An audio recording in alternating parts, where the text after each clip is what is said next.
Praise the Lord. Hallelujah. യേശു കർത്താവിന്റെ അത്ഭുതവും അനുഗ്രഹവും ദയ സാമർത്ഥ്യവും നിറഞ്ഞ നാമത്തിൽ ഇന്നത്തെ യേശുവിൽ സമൃദ്ധി എന്നുള്ള പ്രോഗ്രാമിലേക്ക് നിങ്ങൾക്ക് നിങ്ങളുടെ കുടുംബത്തിന് സുസ്വാഗതം.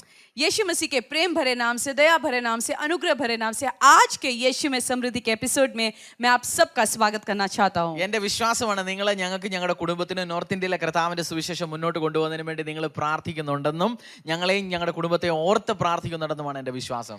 और मेरा विश्वास है कि आप मेरे परिवार के लिए और परमेश्वर के सुसमाचार को नॉर्थ इंडिया में आगे लेके जाने के लिए निरंतर प्रार्थना करते हैं. എന്റെ പേര് ഹരീഷ്, ഇത് രതി. ഞങ്ങൾ രണ്ടുപേരും കൂടി കർത്താവിന്റെ സുവിശേഷ വേല ഡൽഹിക്ക് അടുത്തുള്ള ഫരീദാബാദില് ഹരിയാന സ്റ്റേറ്റില് കർത്താവിന്റെ സുവിശേഷ വേല ചെയ്യുന്നു. इनका नाम हरीश है और मेरा नाम रति है और हम दोनों मिलके फरीदाबाद में जो हरियाणा स्टेट में है वहां पे मिलके हम सेवकाई करते हैं. ഹാർവസ്റ്റ് ടിവിയിലെ ഈ ചാനൽ എല്ലാ ബുധനാഴ്ചയും രാവിലെ 8:30 എല്ലാ വ്യാഴാഴ്ചയും രാവിലെ 7:30 കർത്താവിന്റെ സുവിശേഷം അതിൽ നിന്ന് പഠിക്കുന്നതായിരിക്കും, കർത്താവിന്റെ വചനം പ്രസംഗിക്കുന്നതായിരിക്കും. और हार्वेस्ट टीवी में इसी चैनल में हर बुधवार को सुबह 8:30 बजे और हर बृहस्पतिवार को सुबह 7:30 बजे एपिसोड्स टेलीकास्ट होता है. നമ്മൾ കഴിഞ്ഞ ആഴ്ച പഠിച്ച അത് തന്നെ ഒന്ന് കണ്ടിന്യൂറ്റി ആയിട്ട് പഠിക്കാം. അതിനെക്കുറിച്ച് ഒന്ന് മുന്നോട്ട് പഠിക്കുന്നതായിരിക്കും. നമ്മൾ കഴിഞ്ഞ ആഴ്ചയിലെ ആ സബ്ജക്റ്റ് തന്നെ.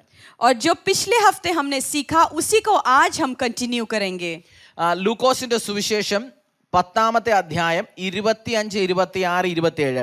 അനന്തരം ഒരു ന്യായശാസ്ത്രി എഴുന്നേറ്റ്, ഗുരു, ഞാൻ നിത്യജീവൻ അവകാശിയായി തീരുവാൻ എന്ത് ചെയ്യണമെന്ന് അവനെ പരീക്ഷിച്ച് ചോദിച്ചു. അവൻ അവനോട്, ന്യായപ്രമാണത്തിൽ എന്തെഴുതിയിരിക്കുന്നു, നീ എങ്ങനെ വായിക്കുന്നു എന്ന് ചോദിച്ചതിന് അവൻ, നിന്റെ ദൈവമായ കർത്താവിനെ നീ പൂർണ്ണ ഹൃദയത്തോടെ, പൂർണ്ണ ആത്മാവോടെ, പൂർണ്ണ ശക്തിയോടെ, പൂർണ്ണ മനസ്സോടും കൂടി സ്നേഹിക്കണം എന്ന് കൂട്ടുകാരനെ നിന്നെ പോലെ തന്നെ സ്നേഹിക്കണമെന്ന് അവനോട് ഉത്തരം പറഞ്ഞു. लूका 10 का 25 से 27 तक हम पढ़ेंगे. और देखो, एक व्यवस्थापक उठा और यह कहकर उसकी परीक्षा करने लगा, हे गुरु, अनंत जीवन का वारिस होने के लिए मैं क्या करूं? उसने उससे कहा, व्यवस्था में क्या लिखा है, तू कैसे पढ़ता है? उसने उत्तर दिया, तू प्रभु अपने परमेश्वर से अपने सारे मन और अपने सारे प्राण, अपने सारी शक्ति और अपने सारी बुद्धि के साथ प्रेम रख और अपने पड़ोसी से अपने समान प्रेम रख. നമ്മൾ പഠിച്ചു കഴിഞ്ഞ അധ്യായങ്ങളിൽ നമ്മളിത് മനസ്സിലാക്കി. കർത്താവിനെ സ്നേഹിക്കണം പൂർണ്ണ മനസ്സോടെ, പൂർണ്ണ ശക്തിയോടെ, പൂർണ്ണ ആത്മാവിലൂടെ. കർത്താവിനെ സ്നേഹിക്കുന്ന സമയത്ത് സെർവിങ്ങിൽ കൂടെ നമ്മൾ കർത്താവിനെയും കർത്താവിൻ്റെ സഭയെയും കർത്താവിൻ്റെ രാജ്യത്തിനെയും സെർവ് ചെയ്ത് നമ്മൾ കർത്താവിനെ എങ്ങനെ സ്നേഹിക്കാമെന്നുള്ളതിനെ കുറിച്ച് നമ്മൾ പഠിച്ചുകൊണ്ടിരിക്കുന്നു. और जैसे पिछले हफ्ते हमने सीखा कि हम पूरे मन से, पूरे शक्ति से, पूरे प्राण से परमेश्वर से कैसे प्रेम कर सकते हैं. सेवा करने के साथ ही हम परमेश्वर को बोल सकते हैं कि हम परमेश्वर तुझसे प्रेम करते हैं. നമ്മൾ സെർവ് ചെയ്യുന്ന സമയത്ത് ചിലർ പറയും, കർത്താവിൻ്റെ രാജ്യത്തിൽ അല്ലെങ്കിൽ ചർച്ചിൽ കർത്താവിന് വേണ്ടി എന്തെങ്കിലും ചെയ്യണമെന്ന് പറയുമ്പോൾ പറയും, റിട്ടയർമെൻറ്റ് കഴിഞ്ഞ് ഞാനും എൻ്റെ പെണ്ണുമ്പിള്ളയും എൻ്റെ പൈസയും ഞങ്ങൾ ഭയങ്കരമായിട്ട് കർത്താവിനെ സെർവ് ചെയ്യും, ഒന്ന് റിട്ടയർ ഒന്ന് ആയിക്കോട്ടെ, അത് കഴിഞ്ഞ് ഞാൻ കർത്താവിനെ സെർവ് ചെയ്യാമെന്ന് പറയും. ചിലർ പറയും, ചിലപ്പോൾ നിങ്ങളും ഇങ്ങനെയൊക്കെ പറഞ്ഞുകൊണ്ടിരിക്കുമായിരിക്കും, അല്ലയോ? और कुछ लोग जब परमेश्वर की सेवा करने के बारे में हम कहते हैं तो कुछ लोग ऐसे बोलते हैं, हाँ, हम जब बूढ़े हो जाएंगे, मैं और मेरी पत्नी जब बूढ़े हो जाएंगे उस टाइम रिटायर हो जाएंगे, रिटायरमेंट के बाद हम सोचेंगे परमेश्वर की सेवा करें. आप हो सकता है बैठ के अभी भी सोच रहे होंगे, रिटायरमेंट के बाद मैं सेवा करना शुरू करूंगा. അതൊരു ജോക്കാണ്. റിട്ടയർമെന്റ് ഇപ്പം നിങ്ങളെ കൊണ്ട് പറ്റത്തില്ലെന്നുണ്ടെങ്കിൽ റിട്ടയർമെന്റിന്റെ കഴിഞ്ഞ് നിങ്ങളെ കൊണ്ട് ഒന്നും നടക്കാൻ പോകുന്നില്ല. കാരണം ഇപ്പം 40-50 ഒക്കെ വയസ്സാകുന്ന സമയത്ത് സ്റ്റെൻറ്റും ഒക്കെ ഇട്ട് ഒരു ഓപ്പൺ ഹാർട്ട് സർജറിയും ഒക്കെ കഴിഞ്ഞ് മുട്ടുമൊന്നും നടക്കാതെ വയ്യാതെ 60-മായി ഗവൺമെന്റിന് നിങ്ങളെ വേണ്ട, കമ്പനി പണി ചെയ്തുകൊണ്ടിരുന്ന കമ്പനിക്ക് വേണ്ട, ആർക്കും വേണ്ട, കുടുംബക്കാർക്കും ഒന്നും വേണ്ട. 60 വയസ്സ് കഴിഞ്ഞ് നിങ്ങൾ ഇരുന്ന് എന്തോ സെർവ് ചെയ്യാനാണ് കർത്താവിനെ. ഞാൻ പറയുന്നതിൻ്റെ അർത്ഥം അതല്ല, നിങ്ങളിപ്പോൾ 60-70 വയസ്സുള്ള ആരാണെന്നുണ്ടെങ്കിൽ. പക്ഷെ നിങ്ങൾക്കറിയാം, നിങ്ങളുടെ ശരീരം 25-ാമത്തെ വയസ്സിൽ, 20-ാമത്തെ വയസ്സിൽ, 30-ാമത്തെ വയസ്സിൽ, 40-ാമത്തെ വയസ്സിൽ നിങ്ങളെ സപ്പോർട്ട് ചെയ്ത പോലെ 60-ലും 70-ലും 80-ലും നിങ്ങളെ സപ്പോർട്ട് ചെയ്യാൻ പോകുന്നില്ല. അപ്പം കർത്താവിനെ സെർവ് ചെയ്യണമെന്നുള്ളത് നിങ്ങൾക്ക് പറ്റത്തില്ല, പറ്റുന്ന രീതിയിൽ പറ്റത്തില്ല. അതാണ് ഞാൻ പറയാൻ നോക്കുന്നത്. और आप अगर ऐसे कह रहे हैं कि मैं रिटायरमेंट के बाद परमेश्वर यीशु की सेवा करूंगा, तो ये गलत स्टेटमेंट है. क्योंकि रिटायरमेंट के बाद जब आपके व्यवसाय को आपकी ज़रूरत नहीं है, कंपनी में जहां आप काम करते थे वहां आपकी ज़रूरत नहीं है, जिस गवर्नमेंट ऑफिस में आप काम करते थे वहां आपकी ज़रूरत नहीं है, आपका ओपन हार्ट सर्जरी हो गया या स्टंट डल गया या घुटने में दर्द है या शरीर में कोई दिक्कत है, जो बुढ़ापे में जो शरीर में जो प्रॉब्लम्स आती हैं, उस कारण आप उस टाइम पे जाके सेवा वैसे नहीं कर सकते जो आप जवानी में कर सकते हैं. मैं ये नहीं कह रहा हूं कि 60 साल के बाद आप सेवा नहीं कर सकते, परंतु मैं ये कहना चाहता हूं कि जो आप जवानी में आप जैसे सेवा कर सकते हैं, वहां बुढ़ापे में जाके आप उसी प्रकार, उसी एनर्जी के साथ, उसी एंथुसियाज्म के साथ आप सेवा नहीं कर सकते. ഇപ്പൊ കേട്ടോണ്ടിരിക്കുന്ന എല്ലാവരും എന്നോട്, നിങ്ങളുടെ വയസ്സ് എന്താണോ, എന്ത് ലെവലിലാണോ, ഇന്ന് മുതൽ കർത്താവിനെ നിങ്ങളെ കൊണ്ട് പറ്റുന്ന രീതിയിൽ സെർവ് ചെയ്യാൻ തുടങ്ങണം. और आप जो सुन रहे हैं, मैं नहीं जानता हूं आप कितने उम्र के हैं, आप जवान होंगे, आप बूढ़े होंगे, परंतु जो भी आपकी उम्र है उस उम्र को दूर रखते हुए आज आप निर्णय ले कि मैं प्रभु यीशु मसीह की सेवा करना चाहता हूं. എൻ്റെ ലൈഫിലെ ഏറ്റവും വലിയ എനിക്ക് 33-33 വയസ്സിലാണ് ഞാൻ കർത്താവിൻ്റെ ദാസനായി കർത്താവിനെ സെർവ് ചെയ്യാൻ തുടങ്ങിയത് 30 വയസ്സിലാണ്. അതിനു മുമ്പ് ഒരു ചർച്ചിലോട് ചെറിയൊരു വോളണ്ടിയർ ഒക്കെ ആയിരുന്നു. പക്ഷേ എൻ്റെ ലൈഫിലെ ഏറ്റവും വലിയ ഒരു വിഷമം എന്ന് പറയുന്നത് ഞാനിപ്പം പറഞ്ഞുകൊണ്ടിരിക്കുന്നത്, ഞാൻ എന്തുകൊണ്ട് എൻ്റെ 20 വയസ്സ് മുതൽ ഈ പാസ്റ്ററായിട്ട് കർത്താവിൻ്റെ ഈ വേല ഞാൻ ചെയ്യാൻ തുടങ്ങിയില്ല. എൻ്റെ ഏറ്റവും വലിയൊരു ഒരു ഒരു ഒരു പോയല്ലോ കയ്യിൽ നിന്നുള്ള ഒരു വിഷമ ഒരു ക്വസ്റ്റ്യൻ ആണ്, ഒരു സ്റ്റേറ്റ്മെന്റ് ആണ് എന്നെ നിന്നുള്ളത്. അത് നിങ്ങൾക്ക് വരാതിരിക്കട്ടെ. और मैं अपने जीवन से बताऊंगा, मेरे जीवन में सबसे एक दुख बड़ी बात यह है कि मैंने परमेश्वर को और जवानी में सेवा नहीं किया. आज मैं 32-33 साल का हूं और 30 साल में मैं एक कलीसिया में एक वॉलंटियर के रूप में कहीं पे सेवा करता था. परंतु मेरा दुख यही है कि मैं और जब जवान था उस टाइम मैंने क्यों नहीं सेवा करना शुरू किया, तो मैं और सेवा कर सकता था. നമ്മൾ പറയും, നിങ്ങൾ ചിലപ്പോൾ ഇപ്പം പറയും ഞാൻ കർത്താവിനെ സെർവ് ചെയ്യാൻ താല്പര്യപ്പെടുന്നു, പക്ഷേ കർത്താവിൻ്റെ ചർച്ചിൽ അല്ലെങ്കിൽ കർത്താവിൻ്റെ ദൈവദാസന്മാരുടെ കൂടെ നിന്നൊന്നും ഞാൻ സെർവ് ചെയ്യാൻ അല്ലെങ്കിൽ കർത്താവിനെ സേവിക്കാനൊന്നും എനിക്ക് താല്പര്യമില്ല. അങ്ങനെ പറയുന്ന നിങ്ങളോട് ഞാൻ ഒരു കാര്യം നിങ്ങളെ മനസ്സിലാക്കാൻ ഇന്ന് താല്പര്യപ്പെടുന്നു. और आप ऐसे व्यक्ति होंगे, आप ये कहते होंगे मैं परमेश्वर की सेवा तो करना चाहता हूं, परंतु परमेश्वर के दास या दासी के साथ मिलके मैं सेवा नहीं कर सकता, या उनकी सेवा के द्वारा मैं परमेश्वर को सेवा नहीं कर सकता. अगर आप ऐसे सोच विचार रखते हैं, ऐसा व्यवहार है आपका, तो आपके लिए मैं एक बात को बताना चाहता हूं. ബുക്ക് ഓഫ് മാത്യു ചാപ്റ്റർ 16:18, മത്തായിയുടെ സുവിശേഷം 16:18 എഴുതിയിരിക്കുന്ന ഒരു വചനം ഞാൻ ഇന്ന് നിങ്ങൾക്ക് വേണ്ടി പ്രാർത്ഥിക്കാൻ ഇന്ന് വായിക്കാൻ താല്പര്യപ്പെടുന്നു. നീ പത്രോസ് ആകുന്നു, ഈ പാറമേൽ ഞാൻ എൻ്റെ സഭയെ പണിയും, പാതാള ഗോപുരങ്ങൾ അതിനെ ജയിക്കുകയില്ല എന്ന് ഞാൻ നിന്നോട് പറയുന്നു. കർത്താവ് പറഞ്ഞിരിക്കുന്നത് ഞാൻ എൻ്റെ സഭയെ പണിയും. ഒന്ന് ട്രാൻസ്ലേറ്റ് ചെയ്തിട്ട് നമുക്ക് പിന്നെ പഠിക്കാം. मत्ती 16:18 एक बार पढ़ेंगे, फिर मैं आपको इस बारे में समझाऊंगा. और मैं भी तुझसे ये कहता हूं कि तू पतरस है, और मैं इस पत्थर पर अपनी कलीसिया बनाऊंगा, और अधोलोक के फाटक उस पर प्रबल न होंगे. കർത്താവ് പറയുന്നത് ഞാൻ എൻ്റെ സഭയെ. അപ്പം നിങ്ങളിരിക്കുന്ന സഭ ആരുടെ സഭയാ? ആ അസംബ്ലീസ് ഓഫ് ഗോഡിൻ്റെയോ IPCയുടെയോ അല്ലെന്നുണ്ടെങ്കിൽ ബിലീവേഴ്സ് ചർച്ചിൻ്റെയോ ചർച്ച് ഓഫ് ഗോഡിൻ്റെയോ ആ ഇരിക്കുന്ന പാസ്റ്ററിൻ്റെയോ ആ കൂട്ടായ്മയുടെയോ അല്ല. സഭ, നിങ്ങളിരിക്കുന്ന സഭ കർത്താവിൻ്റെ സഭയാണ്. അപ്പം നിങ്ങൾ ആ സഭയിൽ സെർവ് ചെയ്യുന്നതിൻ്റെ അർത്ഥം കർത്താവാകുന്ന യേശുവിൻ്റെ സഭയെയാണ് നിങ്ങൾ സെർവ് ചെയ്യുന്നത്. और वचन ये कहता है, परमेश्वर ने पतरस को बोला, पतरस तुझ पे मैं कलीसिया का निर्माण करूंगा. मतलब आप जिस कलीसिया में जाते हैं, किसी व्यक्ति के ऊपर परमेश्वर ने कलीसिया का निर्माण किया है, आप उस कलीसिया के द्वारा परमेश्वर को सेवा करते हो. इसका मतलब ये नहीं कि आप अगर आप उस व्यक्ति की सेवा नहीं करते हो तो आप परमेश्वर के राज्य में कोई भी कार्य नहीं करते हो, क्योंकि परमेश्वर ने बोला तुझ पे मैं कलीसिया का निर्माण करूंगा. जो कलीसिया है वो परमेश्वर का हृदय है, और जब आप कलीसिया में सेवा करते हैं तो आप परमेश्वर को ये बोलते हैं, परमेश्वर मैं तुझसे प्रेम करता हूं, मैं तेरे भवन में सेवा करता हूं. നമുക്ക് അതുപോലെ ഒരു വചനം കൂടെ പറഞ്ഞിട്ട് ഞാൻ കുറച്ച് കാര്യങ്ങൾ നിങ്ങളെ ഒന്ന് പറഞ്ഞ് മനസ്സിലാക്കി തരാം. ബുക്ക് ഓഫ് എഫിഷ്യൻസിൻ്റെ എഫെസ്യർക്ക് എഴുതിയ ലേഖനം അധ്യായം 5:25-27, ഈ രണ്ട് വചനങ്ങളും വളരെ ഇമ്പോർട്ടൻ്റ് ആണ്. ബുക്ക് ഓഫ് എഫിഷ്യൻസ് ചാപ്റ്റർ 5:25-27, ഭർത്താക്കന്മാരെ ക്രിസ്തുവും സഭയെ സ്നേഹിച്ചതുപോലെ നിങ്ങളുടെ ഭാര്യമാരെ സ്നേഹിപ്പിൻ. അവൻ അവളെ വചനത്തോടു കൂടിയ ജലസ്നാനത്താൽ വെടിപ്പാക്കി വിശുദ്ധീകരിക്കേണ്ടതിനും കറ ചുളുക്കം മുതലായതൊന്നുമില്ലാതെ സഭയെ ശുദ്ധയും നിഷ്കളങ്കയുമായി തനിക്ക് തന്നെ തേജസ്സോടെ മുൻനിർത്തേണ്ടതിനും തന്നെത്താൻ അവൾക്ക് വേണ്ടി ഏൽപ്പിച്ചു കൊടുത്തു. കർത്താവ് സഭയെ ശുദ്ധയും നിഷ്കളങ്കമായി തനിക്ക് തന്നെ, എന്ന് വെച്ചാൽ കർത്താവ് സഭയെ ഒരുക്കി. ആർക്ക് വേണ്ടിയാണ് കർത്താവ് സഭയെ ഒരുക്കുന്നത്? കർത്താവിന് വേണ്ടി തന്നെ. എന്ന് വെച്ചാൽ നിങ്ങളിരിക്കുന്ന സഭ ആ പാസ്റ്ററിൻ്റെയോ ആ കുടുംബത്തിൻ്റെയോ ആ ഗ്രൂപ്പിൻ്റെയോ ആ അസംബ്ലീസിൻ്റെയോ അല്ലെങ്കിൽ ആ ചർച്ച് അവരുടെ ഒന്നുമല്ല, കർത്താവിൻ്റെ സഭയാണ്. അപ്പം നിങ്ങൾ പോയി സഭയിൽ ചർച്ചിൽ സെർവ് ചെയ്യുന്ന സമയത്ത് നിങ്ങൾ കർത്താവിൻ്റെ വൈഫിനെയാണ് നിങ്ങൾ സെർവ് ചെയ്ത് കൊടുക്കുന്നത്, കർത്താവിൻ്റെ മണവാട്ടിയാണ് നിങ്ങൾ സെർവ് ചെയ്ത് കൊടുക്കുന്നത്. കർത്താവിൻ്റെ മണവാട്ടിയെ സെർവ് ചെയ്യുന്നവരെ, കർത്താവിൻ്റെ മണവാട്ടിയെ നോക്കുന്നവരെ, കർത്താവിൻ്റെ മണവാട്ടിയെ ഒരുക്കി നിർത്തുന്നവരെ കർത്താവ് ഒത്തിരി സ്നേഹിക്കും. അപ്പം നിങ്ങൾ കർത്താവിനെ അങ്ങനെ സെർവ് ചെയ്ത് സ്നേഹിക്കാം. और एफिसियों 5:25 से हम पढ़ेंगे, हे पतियों अपनी अपनी पति से प्रेम रखो, जैसे मसीह ने भी कलीसिया से प्रेम करके अपने आप को उसके लिए दे दिया, कि उसको वचन के द्वारा जल के स्नान से शुद्ध करके पवित्र बनाए और उसे एक ऐसी तेजस्वी कलीसिया बनाकर अपने पास खड़ी करें जिसमें ना कलंक, ना झुरी, ना कोई और ऐसी वस्तु हो, वरन पवित्र और निर्दोष हो। इसमें परमेश्वर बोलता है कि जिस प्रकार एक पति अपने पति को तैयार करता है, उसको कपड़े पहनाता है, उसी प्रकार एक कलीसिया परमेश्वर के लिए एक पत्नी है, उसकी दुल्हन है, और परमेश्वर उस कलीसिया को तैयार करता है, वो उसके दुल्हन के रूप में है। तो जब आप किसी कलीसिया में जाके सेवा करते हैं तो आप उस पासवान की या आप उस एजी में सेवा नहीं करते, या आईपीसी जो भी आप डिनोमिनेशन में जाते हैं उस डिनोमिनेशन में सेवा नहीं देते, परंतु आप परमेश्वर के कलीसिया, परमेश्वर का जो दुल्हन है, परमेश्वर की आप सेवा कर रहे हो। സോ നിങ്ങൾ പോയിരിക്കുന്ന ചർച്ചിനെ സെർവ് ചെയ്യുന്ന സമയത്ത് ഇനി ആ ആറ്റിറ്റ്യൂഡ് പോകണം. കർത്താവിനെ ഞാൻ സ്നേഹിക്കുന്നു, കർത്താവിൻ്റെ വൈഫിനെ ഞാൻ സ്നേഹിക്കുന്നു.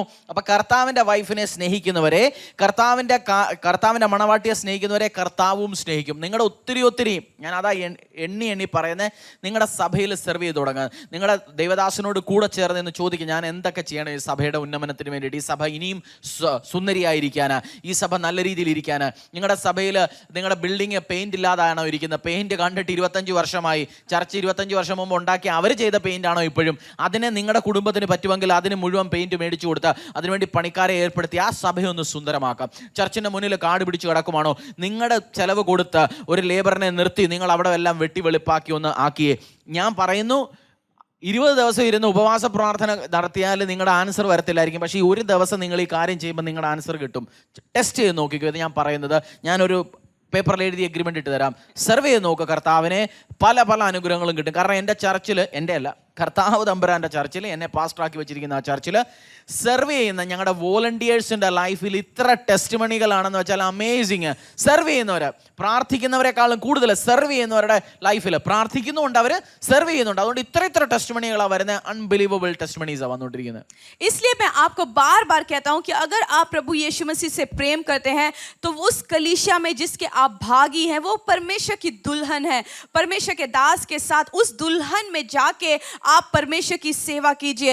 आप जो कार्य कर सकते हैं, आप कुर्सी साफ कर सकते हैं, आप कलीसिया के बाहर अगर झाड़ियां लगी हुई है, उन झाड़ियों को एक लेबर खड़ा करके उन झाड़ियों को साफ कीजिए। कलीसिया गंदा है, व्हाइट वॉश हुए 20-25 साल हो गए, आप व्हाइट वॉश करवाइए उसको, और परमेश्वर की जो पत्नी है, जो दुल्हन है, उसको और सुंदर बनाइए। जब आप ऐसे करेंगे तो परमेश्वर आपके प्रार्थना विषयों को सुनेगा और उसका उत्तर देगा। इसीलिए मैं आपको बार बार कह रहा हूं कि परमेश्वर की सेवा कीजिए। जब आप ऐसे सेवा करेंगे तो परमेश्वर आपके प्रार्थना विषयों का उत्तर देगा। और मैं आपको लिखित रूप में यह दे सकता हूं कि जब आप सेवा करना शुरू करेंगे तो आप अपने जीवन में अमेजिंग टेस्टिमनीज को देखेंगे। जैसे हमारे कलीसिया में, जो कलीसिया परमेश्वर ने हमारे ऊपर स्थिर किया है, उस कलीसिया में हम देखते हैं जो सेवादार हैं, जो सेवा करते हैं, जो वॉलंटियर्स हैं, उनके जीवन में अमेजिंग टेस्टिमनीज परमेश्वर करके दिखाता है। उन लोगों के जीवन में नहीं जो आके सिर्फ प्रार्थना करते हैं और चले जाते हैं, परंतु जो वॉलंटियर स्पेसिफिकली जो सेवा करते हैं, उनके जीवन में परमेश्वर बहुत ही बड़े कार्य करता है। Praise the Lord. Hallelujah. സ്തോത്രം. യേശു കർത്താവിന്റെ അത്ഭുതവും അനുഗ്രഹവും ദൈവം സാമർത്ഥ്യം നിറഞ്ഞ നാമത്തിൽ ഇന്നത്തെ യേശുവിന്റെ സമൃദ്ധിയിലെ പ്രോഗ്രാമിലേക്ക് സ്വാഗതം. അതിനു മുമ്പ് ജീസസ് കിച്ചന്റെ ഒരു ചെറിയൊരു അപ്ഡേറ്റ് തരാനുണ്ട്. നിങ്ങൾക്ക് അറിയാമല്ലോ, ആദ്യം മുതൽ കണ്ടുകൊണ്ടിരിക്കുന്ന കുടുംബങ്ങൾ, ഫാമിലികൾ, ജീസസ് കിച്ചന് നോർത്ത് ഇന്ത്യയിൽ 2020 ഏപ്രിൽ മാസം മുതൽ, കൊറോണയുടെ സമയത്ത് മുതൽ കർത്താവ് പറഞ്ഞ്, കർത്താവ് അനുഗ്രഹിച്ച്, കർത്താവ് ഇൻസ്റ്റിറ്റ്യൂട്ട് ചെയ്ത ഒരു പ്രോഗ്രാമാണ് ജീസസ് കിച്ചന്. ഞാൻ ജീസസ് കിച്ചന് വേണ്ടി ഞങ്ങളിത് തുടങ്ങിയ സമയത്ത് കർത്താവ് ഒരു പ്രോമിസ് വേഴ്സ് തന്നിരുന്നു. അതൊന്ന് ഹിന്ദിയിൽ വായിക്കാം, എന്നിട്ട് ഞാനൊന്ന് മലയാളത്തിലൊന്ന് പറയാം അതിനെക്കുറിച്ച്. ശ്രദ്ധിക്കുക, കർത്താവ് നിങ്ങളെ ഒത്തിരി അനുഗ്രഹിക്കാം ഈ വചനങ്ങളിൽ കൂടെ. लूक 14:12 तब उसने अपने नेवता देने वालों से भी कहा, जब तू दिन का या रात का भोज करे तो अपने मित्रों या भाइयों या कुटुंबियों या धनवान पड़ोसियों को न बुला, कहीं ऐसा न हो कि वह भी तुझे नेवता दे और तेरा बदला हो जाए। परंतु जब तू भोज करे तो कंगालों, टुंडों, लंगड़ों और अंधों को बुला, तब तू धन्य होगा, क्योंकि उनके पास तुझे बदला देने को कुछ नहीं, परंतु तुझे धर्मियों के जी उठने पर इसका प्रतिफल मिलेगा। കർത്താവ് 14, ലൂക്ക് 14:12 പറഞ്ഞിരിക്കുന്നതെന്ന് വെച്ചാൽ, നിങ്ങളൊരു പാർട്ടി കൊടുക്കുന്ന സമയത്ത് നിങ്ങൾ നിങ്ങളുടെ കുടുംബക്കാരെ, അയൽക്കാരെയൊക്കെ വിളിച്ചാൽ അവരും നിങ്ങൾക്ക് തിരിച്ചു തരും. അവരെ ഏതെങ്കിലും ഒരു പാർട്ടി, കല്യാണ സമയത്ത്. പക്ഷേ നമ്മൾ ഒരു ഹാൻഡിക്യാപ്ഡ് അല്ലെങ്കിൽ നമുക്കറിയത്തില്ല പാവപ്പെട്ടവർ, അവർക്ക് നമുക്ക് തിരിച്ചു തരാനായി ഒന്നുമില്ല. പക്ഷേ കർത്താവ് നമ്മൾ രഹസ്യമായി ചെയ്യുന്നത് കർത്താവ് നമുക്ക് പരസ്യമായി ഇനി വരുന്ന ദിവസങ്ങളിൽ അനുഗ്രഹങ്ങൾ തരും. ജീസസ് കിച്ചണിൽ നമ്മൾ ഹോസ്പിറ്റലുകളിൽ ഇപ്പം വാക്സിൻ അങ്ങനെയുള്ള പല ഹോസ്പിറ്റലുകളിൽ ഇത്ര തിരക്കാണ്. ഹോസ്പിറ്റലുകളിൽ കുഞ്ഞുങ്ങൾക്ക്, ഈ സ്ലമ്മിൽ താമസിക്കുന്ന കുഞ്ഞുങ്ങൾക്ക്, അങ്ങനെ പല പല ഏരിയകളിൽ പോയാണ് ജീസസ് കിച്ചന് ആഹാരം കൊടുത്തുകൊണ്ടിരിക്കുന്നത് ഇതുവരെ. അതെങ്ങനെയാണ് ചെയ്യാൻ പറ്റുന്നത്? അത് ഞാനും നിങ്ങളും നമ്മളെപ്പോലുള്ളവരൊക്കെ ഒരുമിച്ച് നിന്ന് ഓരോ ദിവസത്തെ, ചിലർ ഒരു ദിവസത്തേക്കുള്ള സ്പോൺസർഷിപ്പ്, ചിലർ 5 ദിവസത്തേക്കുള്ള സ്പോൺസർഷിപ്പ്, അങ്ങനെ ചെയ്യുന്നത് കാരണം കൊണ്ടാണ് നമുക്കിത് ചെയ്യാൻ പറ്റുന്നത്. ഇപ്പം ഞാൻ നിൽക്കുന്നത് ജീസസ് കിച്ചൻ്റെ, നിങ്ങൾ വാച്ച് ചെയ്തുകൊണ്ടിരിക്കുന്ന ഓൾറെഡി അറിയാം, ചർച്ച് ഒരു പുതിയ ലൊക്കേഷനിലേക്ക് ഷിഫ്റ്റായി. ഞങ്ങളുടെ ജീസസ് കിച്ചൻ്റെ ആദ്യത്തെ യൂണിറ്റ് ഇപ്പോഴും അവിടെ തന്നെ ഓപ്പറേഷനിലായി. പക്ഷേ ഇവിടെ രണ്ടാമത് വേറൊരു യൂണിറ്റ് കൂടെ ചർച്ചിലും നമ്മൾ എല്ലാ ഞായറാഴ്ച ഉച്ച ദിവസങ്ങളിൽ വരുന്ന വിശ്വാസികൾക്ക് വേണ്ടി ഞങ്ങൾ ആഹാരം ഉണ്ടാക്കുന്നുണ്ട്. അപ്പോൾ ഇവിടെയും പുതിയൊരു യൂണിറ്റ് ഇട്ടിട്ടുണ്ട്. ചില ദിവസങ്ങളിൽ ഇവിടുന്ന് കുക്ക് ചെയ്യുന്നു, ചില ദിവസങ്ങളിൽ അവിടുന്ന് കുക്ക് ചെയ്യുന്നു. വരും ദിവസങ്ങളിൽ സാമ്പത്തികം അനുവദിച്ചാൽ അതിനുള്ള റിസോഴ്സസ്, മറ്റുള്ള ലോജിസ്റ്റിക്സ്, കുക്കിംഗ് ടീം അവരെല്ലാം ഇവിടത്തേക്കും വേണ്ടി തയ്യാറായാൽ അവിടെയും ഇവിടെയും, അവിടെ ഒരു 250-നടുത്തും ഇവിടെ ഒരു 250-നടുത്തും, അപ്പോൾ 500-ലേക്ക് നമുക്ക് കൊണ്ടുപോകാം വരുന്ന ദിവസങ്ങൾ. അതിനുവേണ്ടി നമുക്ക് ഒരുമിച്ച് പ്രാർത്ഥിക്കാം, ഒരുമിച്ച് അനുഗ്രഹത്തോടെ മുന്നോട്ട് പോകാം. നോർത്ത് ഇന്ത്യ കർത്താവിൻ്റെ ദൈവ സ്നേഹം അറിയട്ടെ. അതിനുവേണ്ടി നിങ്ങൾ നിങ്ങളുടെ കുടുംബവും ബർത്ത്ഡേയുടെ ദിവസങ്ങളിൽ, മറ്റുള്ള വിശേഷ ദിവസങ്ങളിൽ, മാസങ്ങളിൽ നിങ്ങൾ നിങ്ങളുടെ ദശാംശം കൊടുക്കുന്നതിനോടൊപ്പം തന്നെ നിങ്ങളുടെ ചർച്ചുകളിൽ കൊടുക്കുന്നതിന്, നിങ്ങൾ കമ്മിറ്റ്മെന്റ് ചെയ്തിരിക്കുന്നിടത്ത് കൊടുക്കുന്നതിനോടൊപ്പം തന്നെ ജീസസ് കിച്ചന് വേണ്ടിയിട്ട് ഒരു പെർസെൻറ്റേജ്, ഒരു പോർഷൻ മാറ്റി വെക്കുക. കർത്താവ് നിങ്ങളെ അനുഗ്രഹിക്കും. കാരണം ജീസസ് കിച്ചൻ തുടങ്ങിയ സമയത്ത് ഞാൻ വിചാരിച്ചത് നമ്മൾ മറ്റുള്ളവർക്ക് ഒരു അനുഗ്രഹത്തിന് കാരണമാണ്. പക്ഷേ ഒരു 2-3 മാസം കഴിഞ്ഞപ്പോൾ കർത്താവ് എന്നോട് പറഞ്ഞു, നീ വിചാരിക്കുന്നത് നീ മറ്റുള്ളവർക്ക് അനുഗ്രഹത്തിന് കാരണമാണ്, പക്ഷേ ഇത് നിന്നെ അനുഗ്രഹിക്കാൻ വേണ്ടി, നിങ്ങളുടെ ടീമിനെ അനുഗ്രഹിക്കാൻ വേണ്ടി, ഇതിൽ വിതയ്ക്കുന്നവരെ അനുഗ്രഹിക്കാൻ വേണ്ടി ഞാൻ ഉണ്ടാക്കിയിരിക്കുന്ന ഒരു പ്ലാനാണ്. നിങ്ങൾക്ക് ഞാൻ ഇനിയും അനുഗ്രഹം തരാൻ താല്പര്യപ്പെടുന്നു. നമ്മൾ കമ്പാഷനേറ്റ്ലി കർത്താവിൻ്റെ സ്നേഹത്തിൽ നിറഞ്ഞ, കർത്താവ് നമ്മളോട് കാണിച്ച സ്നേഹം നമ്മൾ മറ്റുള്ള ജന്തുജാലങ്ങളോട്, മറ്റുള്ള മനുഷ്യരോട്, മറ്റുള്ള കഴിവില്ലാത്തവരോട് നമ്മൾ കാണിക്കുന്ന സമയത്ത് കർത്താവ് നമ്മളെ അനുഗ്രഹിക്കും. നമ്മൾ ആരോടെങ്കിലും ദയ കാണിച്ചാൽ മറ്റുള്ള ആരെങ്കിലും നമ്മളോട് ദയ കാണിക്കും. കർത്താവ് അവരുടെ മനസ്സിലോട് പറയും. നമുക്കെല്ലാം ദയയുടെ ആവശ്യമുണ്ട്. നിങ്ങൾക്ക് ഓഫീസിൽ ചിലപ്പോൾ നിങ്ങളുടെ അധികാരികളുടെയോ നിങ്ങൾ കേസിലോ അങ്ങനെയുള്ള നമുക്കെല്ലാം ദയയുടെ ആവശ്യമുണ്ട്. ഈ സമയത്ത് എൻ്റെ വിശ്വാസമാണ് കർത്താവ് നിങ്ങളോട് ദയ കാണിക്കട്ടെ. ഞാൻ പ്രാർത്ഥിക്കാൻ താല്പര്യപ്പെടുന്നു. കർത്താവ് തമ്പുരാനും ദൈവമായ യേശുവേ, ഇന്നു മുതൽ, ഈ സമയം മുതൽ ജീസസ് കിച്ചണിൽ വിതച്ചുകൊണ്ടിരിക്കുന്ന എല്ലാ കുഞ്ഞുമക്കളെയും ദൈവമക്കളെയും ഞാൻ അനുഗ്രഹിച്ച് പ്രാർത്ഥിക്കുന്നു. അങ്ങയുടെ ദൈവം സാമർത്ഥ്യം അനുഗ്രഹവും ഇവരുടെ കുടുംബങ്ങളിൽ നിൽക്കട്ടെ, യേശുവിൻ്റെ നാമത്തിൽ തന്നെ. ആമേൻ. ബൈ. Praise the Lord.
കർത്താവിനെ നമ്മൾ പറയുന്നത്, കർത്താവിനെ പൂർണ്ണ മനസ്സോടെ, പൂർണ്ണ ശക്തിയോടെ, പൂർണ്ണ ആത്മാവോ കർത്താവിനെ എങ്ങനെ സ്നേഹിക്കാം? ഒന്ന് സർവീസിൽ കൂടെ, രണ്ടാമത് കർത്താവിൻ്റെ സഭയ്ക്ക്, കർത്താവിൻ്റെ മണവാട്ടിക്ക്, കർത്താവിൻ്റെ രാജ്യത്തിന് കൊടുത്ത്, കർത്താവിൻ്റെ രാജ്യത്തിലേക്ക് ഗിവ് ചെയ്ത് നിങ്ങളെ കൊണ്ട് പറ്റുന്ന ഫൈനാൻസ്, ടാലൻറ്റ് അത് കൊടുത്ത് നിങ്ങൾക്ക് കർത്താവിനെ സെർവ് ചെയ്യാം. और हम बोलते हैं कि परमेश्वर मैं तुझसे प्रेम करता हूं. जब आप बोलते हैं, परमेश्वर का वचन कहता है पूरे मन से, पूरे प्राण से, पूरे शक्ति से मुझसे प्रेम करना. जब आप प्रेम करेंगे तो आप उस कलीसिया में, जिस कलीसिया में आप जाते हैं, उस दुल्हन को आप निखारेंगे, आप संवारेंगे, आप सुधारेंगे, आप कलीसिया में सेवा करेंगे. तब आप कह सकते हैं मैं परमेश्वर से प्रेम करता हूं. നമ്മളിൽ ചിലർ നമ്മുടെ സ്കൂൾ അസോസിയേഷന്, റോട്ടറി ക്ലബിന്, ലയൺസ് ക്ലബിന് നമ്മൾ പേരെടുക്കാൻ വേണ്ടി, നെയിം കിട്ടാൻ വേണ്ടി, മറ്റുള്ളവരുടെ കയ്യടി കേൾക്കാൻ വേണ്ടി നമ്മൾ കൊടുക്കും. പക്ഷെ കർത്താവിൻ്റെ രാജ്യത്തിന് വേണ്ടി, കർത്താവിൻ്റെ വർക്ക് ചെയ്യുന്നവർക്ക് വേണ്ടി, ചെയ്യുന്ന ചർച്ചിന് വേണ്ടിയിട്ട് നമ്മൾ കൊടുക്കത്തില്ല. കർത്താവിൻ്റെ രാജ്യത്തിന് കൊടുക്കുന്ന സമയത്ത് കർത്താവിൻ്റെ സുവിശേഷം മുന്നോട്ട് കൊണ്ടുപോകാൻ വേണ്ടി നിങ്ങൾ എത്ര ചെയ്തു? നോർത്ത് ഇന്ത്യയിൽ 1000 ബൈബിൾ മേടിച്ച് കൊടുത്തോ? നിങ്ങളുടെ 2.5 കോടി ബാങ്ക് ബാലൻസ് ഉണ്ടായിരിക്കും. ഒരു 1000 ബൈബിൾ 2-2.5 ലക്ഷം രൂപയ്ക്ക് സ്പോൺസർ ചെയ്യാൻ പറ്റുമോ? കർത്താവിൻ്റെ ഒരു ഭവനം നിർമ്മിച്ചു കൊടുത്തോ? നിങ്ങൾക്ക് ഏക്കർ കണക്കിന് വസ്തുവുണ്ട്, നിങ്ങളുടെ അടുത്ത സഭയിലേക്ക് 1 ഏക്കർ കൊടുത്തോ? ആയിരക്കണക്കിന് അസറ്റ് ഉണ്ട് നിങ്ങൾക്ക്. നിങ്ങളുടെ വീട്ടിൽ 5-8 വണ്ടികൾ ഇരിപ്പുണ്ട്. ചർച്ചിന് വേണ്ടിയിട്ട്, സഭയ്ക്ക് വേണ്ടിയിട്ട് 1-2 വണ്ടികൾ കൊടുത്തോ. നിങ്ങൾ എന്തൊക്കെ ചെയ്ത് കാണിച്ചു? കർത്താവിനോട് പറയാം, കർത്താവേ, കാരണം നമ്മളെ സ്നേഹിക്കുമ്പോൾ നമ്മളെല്ലാം കൊടുക്കും. നമ്മുടെ മക്കൾക്ക് കൊടുക്കും, നമ്മുടെ വൈഫിന് കൊടുക്കും. കാരണം സ്നേഹം എന്ന് പറയുന്നത് കൊടുക്കാതെ പറ്റത്തില്ല. അപ്പൊ കർത്താവിന്റെ രാജ്യത്തിന് വേണ്ടിയിട്ട് നിങ്ങൾ കൊടുത്താൽ മാത്രമേ നിങ്ങൾ പറയാൻ പറ്റത്തുള്ളൂ, കർത്താവെ, പൂർണ്ണ ശക്തിയോടെ, പൂർണ്ണ മനസ്സോടെ, പൂർണ്ണ ആത്മാവോടെ ഞാൻ നിന്നെ സ്നേഹിക്കുന്നതെന്ന്. അന്നേരം മാത്രമേ നിങ്ങൾക്ക് പ്രൂവ് ചെയ്ത് കാണിക്കാൻ പറ്റത്തുള്ളൂ that Jesus I love you. और आपने परमेश्वर के राज्य को आगे लेके जाने के लिए, सुसमाचार को आगे लेके जाने के लिए आपने कितना फाइनेंसेस दिया? आपने क्या कभी नॉर्थ इंडिया में लोगों को सुसमाचार पहुंचाने के लिए आपने कितने बाइबल स्पॉन्सर किए? आप लाखों का, करोड़ों का बैंक बैलेंस अपने पास रखते होंगे. उसमें से आपने कुछ निकाल के बोला कि मैं नॉर्थ इंडिया में सुसमाचार को लेके आगे जाना चाहता हूं, उसके लिए मैं बाइबल्स को स्पॉन्सर कर रहा हूं. जिस कलीसिया के आप भागी हो, उस कलीसिया के साथ मिलके आप परमेश्वर के राज्य को आगे लेके जा सकते हैं. कब आपने लास्ट बोला कि मैं परमेश्वर तेरे राज्य को आगे लेके जाने के लिए ये कार्य करता हूं? जब आप ऐसे करेंगे तो परमेश्वर से सच में आप कह सकते हैं कि मैं परमेश्वर तुझसे प्रेम करता हूं. जब हम बोलते हैं कि परमेश्वर मैं तुझसे प्रेम करता हूं, परमेश्वर से प्रेम मतलब हमें कुछ देना है. गिविंग का मतलब है हम जब परमेश्वर से प्रेम करते हैं हम देते हैं. सिर्फ रिसीव ही नहीं करना, परंतु हमें देना है आगे. നിങ്ങൾ ഇപ്പൊ കേട്ടോണ്ടിരിക്കുന്ന നിങ്ങൾ 25 വയസ്സുള്ള ആളായിരിക്കാം, 50 വയസ്സുള്ള ആളായിരിക്കാം, 60-70 വയസ്സുള്ള അമ്മാമയായിരിക്കാം. മേളി നിങ്ങൾ ചെല്ലുന്ന സമയത്ത് കർത്താവ് തമ്പുരാൻ നിങ്ങളോടൊരു ക്വസ്റ്റ്യൻ ചോദിക്കാൻ പോകുന്നു. നീ എൻ്റെ സഭയ്ക്ക് വേണ്ടി എന്തു ചെയ്തു? എൻ്റെ വൈഫായ, എൻ്റെ മണവാട്ടിയായ, ഞാൻ ഏറ്റവും കൂടുതൽ സ്നേഹിക്കുന്ന, ഞാൻ നിർമ്മിച്ച എൻ്റെ സഭയ്ക്ക് വേണ്ടി നീ എന്ത് ചെയ്തു എന്നൊരു ക്വസ്റ്റ്യൻ ചോദിക്കും. അതിന് നിങ്ങൾ എന്ത് ഉത്തരം പറയാൻ പോകും? നിങ്ങൾക്ക് 3 വീടുണ്ട്, 3 ഫ്ലാറ്റ് ഉണ്ട്, നിങ്ങൾക്ക് 10 വണ്ടിയുണ്ട്, നിങ്ങൾക്ക് 5 ഏക്കർ സ്ഥലമുണ്ട്, 50 സെന്റ് സ്ഥലമുണ്ട്, 10 സെന്റ് സ്ഥലമുണ്ട്. നിങ്ങൾ പോകുന്ന സമയത്ത് നിങ്ങൾ ഇരിക്കുന്ന സഭ, കർത്താവിൻ്റെ മണവാട്ടിയെ നിങ്ങളുടെ സഭ, ആ സഭയ്ക്ക് വേണ്ടി നിങ്ങൾ എന്തൊക്കെ വില്ലിൽ വിട്ടു? നിങ്ങൾ ആധാരം എഴുതിയ, നിങ്ങൾ വസ്തുവകൾ ഭാഗിച്ചു കൊടുത്ത സമയത്ത് നിങ്ങളുടെ ചർച്ചിന് വേണ്ടി എത്ര വസ്തുവകൾ കൊടുത്തു? നിങ്ങളുടെ പ്രൊവിഡന്റ് ഫണ്ട്, നിങ്ങളുടെ ബാങ്ക് ഡിപ്പോസിറ്റ്, നിങ്ങളുടെ FD ബാങ്ക് ബാലൻസ്, നിങ്ങളുടെ പോസ്റ്റ് ഓഫീസിലുള്ള ഡിപ്പോസിറ്റ്, നിങ്ങളുടെ സ്വർണം, നിങ്ങളുടെ 20 സ്വർണം, 30 പവന്റെ സ്വർണം, അതിൽ നിന്ന് എത്ര ശതമാനം നിങ്ങൾ നിങ്ങളുടെ ചർച്ചിന് കൊടുത്തു? ഇല്ലെന്നുണ്ടെങ്കിൽ ഇന്ന് ഡിസൈഡ് ചെയ്യുക. നിങ്ങൾ വില്ലുണ്ടാക്കിയിട്ടുണ്ടെങ്കിൽ, ഞാൻ എൻ്റെ ചർച്ചിനോടല്ല ഈ പറയുന്നത്, നിങ്ങളിൽ പലരും എൻ്റെ ചർച്ചിലെ മെമ്പേഴ്സ് അല്ല. നിങ്ങൾ ഇരിക്കുന്ന സഭ ലോകത്ത് അമേരിക്കയിലായിരിക്കും, കാനഡയിലായിരിക്കും, ചിലപ്പോൾ നിങ്ങൾ തിരുവല്ലയിലായിരിക്കും, പത്തനംതിട്ടയിലായിരിക്കും, കൊല്ലത്തായിരിക്കും, ട്രിവാൻഡ്രത്തായിരിക്കും. നിങ്ങൾ ഇരിക്കുന്ന സഭയ്ക്ക് വേണ്ടിയിട്ട് നിങ്ങൾ പോകുമ്പോൾ നിങ്ങളുടെ സമ്പാദ്യത്തിൻ്റെ ഒരു ഭാഗം, 1 ലക്ഷം രൂപയുള്ളൂ നിങ്ങളുടെ ഈ ഭൂമിയിലെ സമ്പാദ്യം, ഒരു 20,000 രൂപ സഭയുടെ പേരിൽ ഇട്ടിട്ട് പോകും. പറഞ്ഞാൽ ഇത് മരിച്ചു കഴിഞ്ഞാൽ ഇത് എൻ്റെ സഭയ്ക്ക്. ഞാൻ പോകുന്ന സമയത്ത് ഈ 5 ഏക്കർ കിടക്കുന്ന വസ്തുവിൽ 1 ഏക്കർ എൻ്റെ സഭയ്ക്ക്. ഈ 5 വണ്ടി കിടക്കുന്നുണ്ട്, അതിൽ 1 വണ്ടി എൻ്റെ സഭയ്ക്ക്. എനിക്ക് ഇത്രയും സ്വർണ്ണ ആഭരണങ്ങൾ ഇരിപ്പുണ്ട്, 100 പവൻ ഇരിപ്പുണ്ട്, അതിൽ 20 പവൻ എൻ്റെ സഭയ്ക്ക്. അത് പറഞ്ഞേൽപ്പിച്ച് നിങ്ങളോട് കർത്താവ് ചെല്ലുന്ന ഉടനെ ചോദിക്കും, എൻ്റെ വൈഫിന് വേണ്ടി നീ എന്തോ ചെയ്തു? എൻ്റെ സഭയ്ക്ക് വേണ്ടി നീ എന്തോ ചെയ്തു? ആ സഭയ്ക്ക് വേണ്ടിയാണ് കർത്താവ് ജീവൻ കൊടുത്തത്. കർത്താവ് ജീവൻ കൊടുത്തു. നിങ്ങൾക്ക് 20 പവന്റെ സ്വർണം കൊടുത്തിട്ട് പോകാൻ പറ്റത്തില്ലയോ? നിങ്ങൾക്ക് 1 ഏക്കർ വസ്തു നിങ്ങളുടെ ചർച്ചിന് കൊടുക്കാൻ പറ്റത്തില്ലയോ? നിങ്ങൾക്ക് കർത്താവിൻ്റെ സുവിശേഷം മുന്നോട്ട് കൊണ്ടുപോകാൻ വേണ്ടി ചെയ്യാൻ പറ്റത്തില്ലയോ? കർത്താവ് ചോദിക്കും. ഞാൻ ഉറപ്പായിട്ട് പറയുന്ന കർത്താവ് ഈ ക്വസ്റ്റ്യൻ ചോദിക്കുക, എൻ്റെ സഭയ്ക്ക് വേണ്ടി നീ എന്തോ ചെയ്തു? हो सकता है आप जो मेरे को सुन रहे हैं आज के दिन, आपके पास करोड़ों की संपत्ति होगी, बहुत सारे घर होंगे, फ्लैट होंगे, जायदाद होंगे, आपके पास सोना होगा, चांदी होगा, बहुत पैसे वाले होंगे. परंतु आपसे परमेश्वर ये प्रश्न जरूर पूछेगा जब आप प्रभु यीशु मसीह से मिलेंगे, तो उस दिन वो पूछेगा कि तूने मेरे सभा के लिए क्या किया? जो मेरी पत्नी है, कलीसिया है, तूने मेरी पत्नी कलीसिया के लिए तूने क्या करके रखा? तो क्या आप ऐसे कह सकते हैं कि जब मैं मरूंगा तो मेरा जो जायदाद है, उस जायदाद का से 20% मैं कलीसिया के लिए छोड़ के जाऊंगा? जो भी मेरा बैंक बैलेंस है उसमें से 20% मेरे कलीसिया के लिए है. जो मेरे पास सोना है, आपके पास 100 तोला सोना होगा, उसमें से 20% मैं परमेश्वर के भवन के लिए छोड़ के जा रहा हूं. मेरे पास इतनी संपत्ति है, इतने करोड़ों के खेते हैं, उसमें से 20% मैं परमेश्वर के कलीसिया के लिए छोड़ के जा रहा हूं. आप जब ऐसे करेंगे तो आप जब परमेश्वर से फेस टू फेस देखेंगे, उस दिन आप बोल सकते हैं, सच में मैंने परमेश्वर तुझसे प्रेम किया. और जिस दिन आप परमेश्वर को देखेंगे और उस दिन परमेश्वर आपसे पूछेगा, मेरी कलीसिया जो मेरी पत्नी है, तूने मेरी पत्नी के लिए क्या किया? उस दिन आप उसका उत्तर क्या देंगे? और मैं बाय श्योर ये बोल सकता हूं कि जब आप परमेश्वर से मिलेंगे, परमेश्वर ये प्रश्न आपसे जरूर पूछेगा कि तूने मेरी पत्नी, मेरी कलीसिया के लिए क्या किया? तू जब धरती पे था, तूने धरती में क्या किया? जब तू धरती से वापस आया, तू क्या छोड़ के आया मेरे कलीसिया के लिए? उस दिन आप क्या उत्तर देंगे? നമുക്ക് റെവലേഷൻ വെളിപ്പാട് പുസ്തകം 2:4 മുതൽ 6 വരെ ഒന്ന് പഠിക്കാം. വെളിപ്പാട് പുസ്തകം 2:4 മുതൽ 6 വരെ.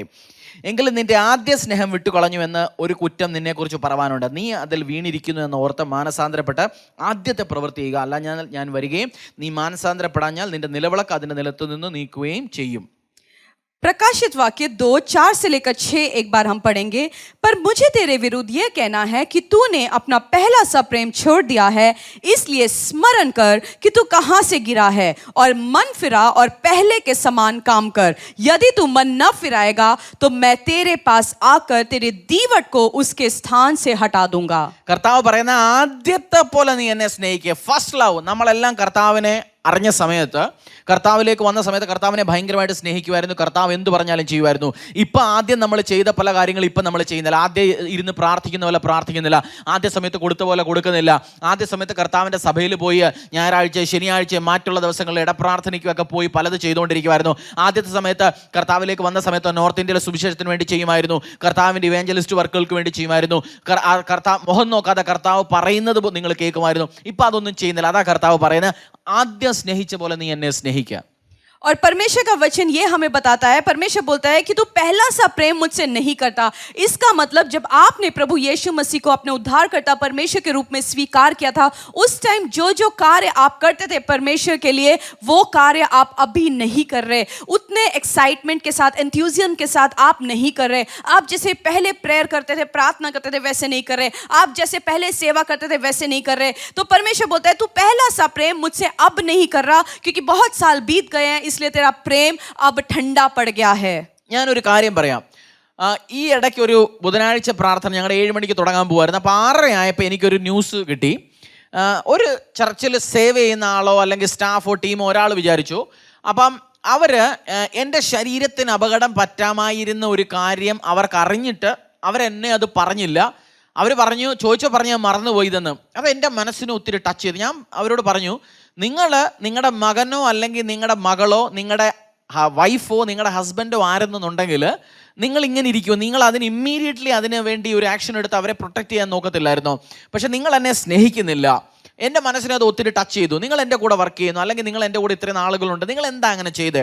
അപ്പം ഞാനിങ്ങനെ ഇത് ആലോചിച്ചുകൊണ്ടിരുന്ന സമയത്ത് കർത്താവ് എന്നോട് ഈ വേഴ്സ് കാണിച്ചിട്ട് പറഞ്ഞു, ഹരീഷേ, പലരും എന്നെ ടോയ്ലറ്റ് പോലെ ഉപയോഗപ്പെടുത്തുന്നത്. ഞാൻ കർത്താവിനോട് പറഞ്ഞു, ടോയ്ലറ്റ് പോലോ? അങ്ങനെ ടോയ്ലറ്റുമായിട്ട് പറഞ്ഞു. ടോയ്ലറ്റ് ഒരു പ്രാവശ്യം ഒരാൾ ഒരു ദിവസം ഉപയോഗിച്ച് അതിൽ നിന്ന് ഇറങ്ങിക്കഴിഞ്ഞാൽ പിന്നെ അവനെക്കുറിച്ച് അല്ലെ ആ ടോയ്ലറ്റിനെ കുറിച്ച് ആരെങ്കിലും ഇരുന്ന് ആലോചിക്കുന്നുണ്ടോ? ഇല്ല. ആവശ്യമുള്ളപ്പോൾ വന്നു, മൂത്രം ഒഴിച്ചു, അല്ലെങ്കിൽ ബാത്റൂമിൽ പോയി, ഫ്ലഷ് ചെയ്തു, തിരിച്ചിറങ്ങിപ്പോയി. നമുക്ക് ആവശ്യം വരുന്ന സമയത്ത്, അടുത്ത പ്രാവശ്യം പൈസ ഇല്ലാത്ത സമയത്ത്, അടുത്ത പ്രാവശ്യം ജോലി പോകുന്ന സമയത്ത്, അടുത്ത പ്രാവശ്യം വീട്ടിൽ വഴക്കുണ്ടാകുന്ന സമയത്ത്, അടുത്ത പ്രാവശ്യം കുടുംബ സമാധാനം പോകുന്ന സമയത്ത്, അടുത്ത പ്രാവശ്യം വിസ പോകുന്ന സമയത്ത്, അടുത്ത പ്രാവശ്യം അസുഖം വരുന്ന സമയത്ത് കർത്താവിൻ്റെ അടുത്തോട്ട് ചെല്ലും. അപ്പോൾ കർത്താവ് പറയുന്നത്, ഞാനൊരു അനുഗ്രഹം കൊടുത്തു കഴിഞ്ഞാൽ ഞാനൊരു റിലേഷൻഷിപ്പ് നോക്കിയിരിക്കുക, പക്ഷെ എന്നെ സ്നേഹിക്കുന്നില്ല. ഇതുപോലെ ഇപ്പം നിനക്കിപ്പോൾ മനസ്സിലായോ? നിന്നെ കൊണ്ട് ആവശ്യമുണ്ട് ആളുകൾക്ക്, പക്ഷെ നിന്നെ സ്നേഹിക്കുന്നില്ല. അതോടൊപ്പം നിനക്ക് എത്ര ഹൃദയത്തിൽ കൊണ്ട്? ഞാൻ പറഞ്ഞു, ശരിയാ കർത്താവ്, ഇത് ഹൃദയത്തിൽ കൊണ്ടു. അപ്പോൾ കർത്താവ് പറയുന്നത്, കർത്താവിനെ സ്നേഹിക്കണം. കർത്താവിനെ സ്നേഹിച്ചാൽ ആവശ്യത്തിന് മാത്രം പോകുന്ന ഒരാളായിട്ട് നിങ്ങളെ കൺസിഡർ ചെയ്യത്തില്ല കർത്താവ്. കർത്താവിൻ്റെ റിയൽ വൈഫായിട്ട്, കർത്താവിനെ റിയലി സ്നേഹിക്കുന്ന ഒരാളായിട്ട് കർത്താവ് നിങ്ങളെ കൺസിഡർ ചെയ്യും. കർത്താവ് നിങ്ങൾ ഒത്തിരി സ്നേഹിക്കും. നിങ്ങളും കർത്താവിനെ സ്നേഹിക്കും. एक बुधवार को जब मैं सभा में जाने के लिए तैयार हो रहा था, मैं अपने ऑफिस में बैठा था, तो मुझे एक ऐसी खबर मिली, और वो खबर ऐसी थी कि मेरे जीवन में कोई दुर्घटना हो सकती थी, परंतु परमेश्वर ने मुझे बचा लिया। तो मैंने उस सेवादार को बुला के पूछा कि भाई, तूने मुझे ये बात बताई क्यों नहीं? क्योंकि अगर तू बताता मुझे तो मैं थोड़ा सा और ध्यान से चौकसी के साथ रहता। परंतु जब उसने मेरे को ये बात बताई नहीं, तो मुझे बहुत दुख हुआ, और मैंने उस सेवादार से बोला कि तू मुझसे प्रेम नहीं करता, इसीलिए तूने ये कार्य किया। अगर तू मुझसे सच में प्रेम करता तो यो घटना मेरे को तू बताता, तो मैं थोड़े चौकसी के साथ रहता।